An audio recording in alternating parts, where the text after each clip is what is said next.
বৃহস্পতিবার রাতে ইশারের পর একটা আমল করুন, আপনার সব গুনাহ ক্ষমা হয়ে যাবে, চেহারায় সৌন্দর্য বৃদ্ধি পাবে এবং মনের সব আশা পূরণ হয়ে যাবে ইনশাআল্লাহ। আপনি আল্লাহর কাছে যা দোয়া করবেন, যত পাপ আপনি করেছেন, কে নাই পাপ ছাড়া?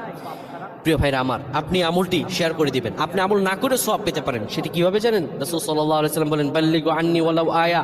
একটি আয়াত, একটি হাদিস, একটি আমল যখন তুমি জানতে পারো, সেটি শেয়ার করে দাও, সেটি সবার কাছে, তোমার ভাইদের কাছে জানিয়ে দাও। আপনি আপনি আমল না করে সওয়াব পাবেন। যদি আপনার একটি শেয়ারে অন্যজন আমল করে, তাহলে তার আমলের পার্সেন্টেজ থেকে আল্লাহ তাআলা আপনাকে সওয়াব দান করবেন। সুবহানাল্লাহ।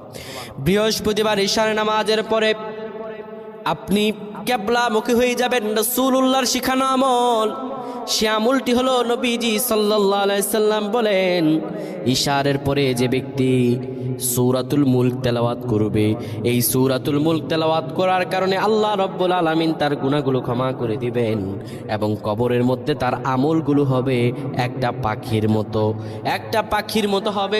সেই পাখিটি এত সুন্দর হবে, তার আমলগুলো, সেই পাখিটি তার হয়ে ফেরেশতাদের সঙ্গে জবাব দিয়ে দিবে। আমার আল্লাহ রাব্বুল আলামিন দয়া করে, মায়া করে তাকে মাফ করে দিবেন। সুবহানাল্লাহ।